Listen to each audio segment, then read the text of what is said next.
Kabajamtoota daawwattoota keenyatiif dhaggeeffattoota keenya oduu amma awadaa irraa nu ga'e qabna. Godina Harargee Bahaa magaalaa Awadaa keessatti mormiin cimaan adeemsifamaa jira.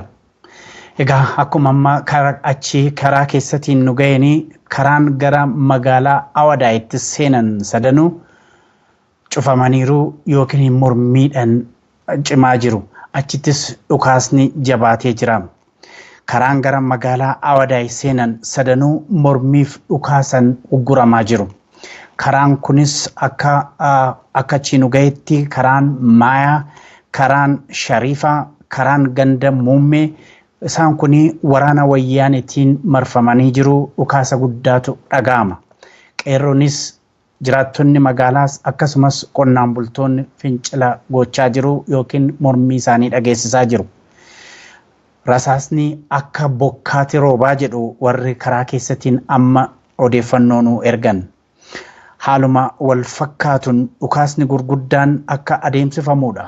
Garuu halkan waan ta'eef dhukaasnis waan jiruu fi viidiyoo fi suuraa isinii erguu hin dandeenye jedhu warrachi odeeffannoo nu kennan.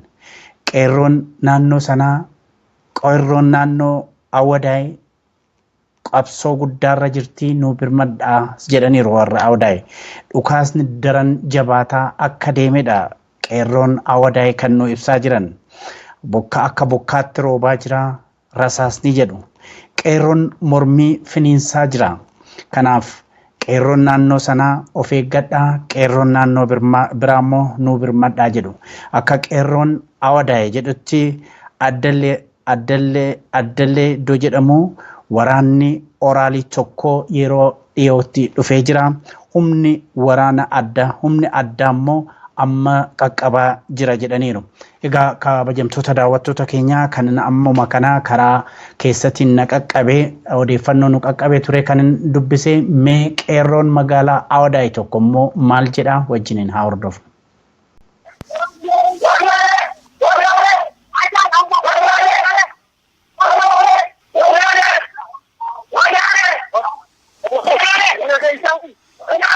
Nan dhagaame maal natti mi waan amma deemaa jiru kana.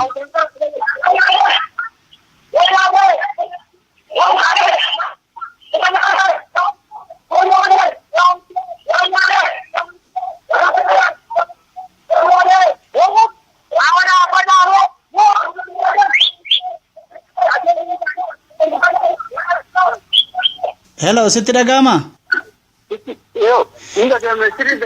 Mee sirri maalin Awadaa itti fincilatu jira yookiin mormii jiraadha? Maal mee natti mi waansa?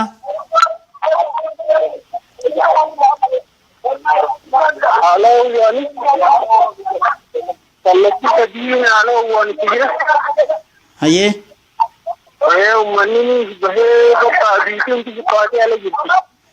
Kallattii sadii garamiini? Kallattii sadii gara kamiini? Hayyee. Mee haalli amma Awadaa keessaa haalli ammaa maal fakkaata mee nu ibsi? Awadaa wirtuu marjaa miti. Tole. Mee maaltu jira? Mee maaltu jira magaalaa sana keessa amma? Magaalaa Raijaa Makalaakiyaan ajiraan federaalaa bitaa jira. Amma oraal tokko dabalatee addeellee irraa fe'eera. Makalaakiyaan oraalii tokkoon addeellee irraa fidatee dhufe jettaa? Mee amma jiraattonni magaalaa Awadaa qonnaan bultoonni dargaggoota irratti hirmaate jedhama. Mee haala achi jiru natti himi? Haalli jiru baay'ee rakkisaadha. Uummanni buqqa'ee dabaree qotee bulaa jiru. Haawwanii fi dargaggooti bahanii haala jiran mormii guddaa gafummaa dhageessu jiran. Hamma ammaatti namni miidhame jira? Namni miidhame hin jiru. Dhukaasatu dhaga'ama ture jedhanii sila dhukaasni ammas dhukaasni akkasumatti jira moo dhaabbate? Dhukaasa gurguddaa banaa turan isnaayiparii fi maxarjeeffaaji. Hayyee amma maal inni qeerroon amma maal hojjetaa jiru? Maal faa jedhaa jiru? Dhaadannoon isaan dhageessisan maali? Amma maal hojjetaa jiru? Qeerroo asirraa nurraa buqqee magaalaa teenyarraa waraaniin nurraa ka'uu qabanii jijjiir. Hayyee. Makalaakaa fi federaalii nurraa akka ba'anii jijjiir. Mee dhaadannoo gugurdaa dhageessisan keessaa maal inni nutti himi? Dhaadannoon gurguddaa dhageessan magaalaa keenya keessatti har'a booda uummanni daldalaa abbaa ta'uu qaba, gabaree qonnaan bulaan abbaa ta'uu qaba jechaa jire. Qabeenyi keenya saamamee alagaadhaaf dabarfamee kan nu qabu jechaa jira. Hayyee jiraataa magaalaa Awadaay galatoomii egaa of eeggadhaa keessattuu dargaggoonni warri qeerroo hedduu of eeggadhaan siniin jedha hedduu galatoomii. Egaa kabajamtoota daawwattoota keenya qulqullina sagaleetiif dhiifama isin gaafannaa akkuma sila ibsee godina Harargee Bahaa magaalaa Awadaay keessatti mormiin guyyaa lammaffaaf cimee itti fufee jira. Karaan gara magaalaa Awadaay seenan sadanuu mormiif dhukaasan ugguramaniiru. Karaan kunis akka jiraattonni naannoo sanaa jedhanitti maayaa karaa Shariifaa fi karaa Muummati. Egaa waraanni wayyaanee meeshaa gurguddoo kan akka sniper fi akka itti fayyadamee fi dhukaasni gurguddaan akka dhagahamaa jirudha. Yeroo ammaa kana qeerroon Awadaay kan gara keessatiin nu beeksisanii ammallee dhukaasa gurguddaatu jira.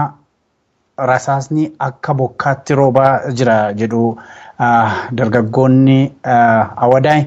Egaa suuraadhaa fi viidiyoo ammaaf kaasuu nutti hin tolle tokkoo fi halkanii lammaffaaf immoo dhukaasa ciccimaatu jira jedhaniiru. Egaa dhukaasni ammas daran jabaataa akka deemedhaa fi fincilli dargaggootaan gaggeeffamu.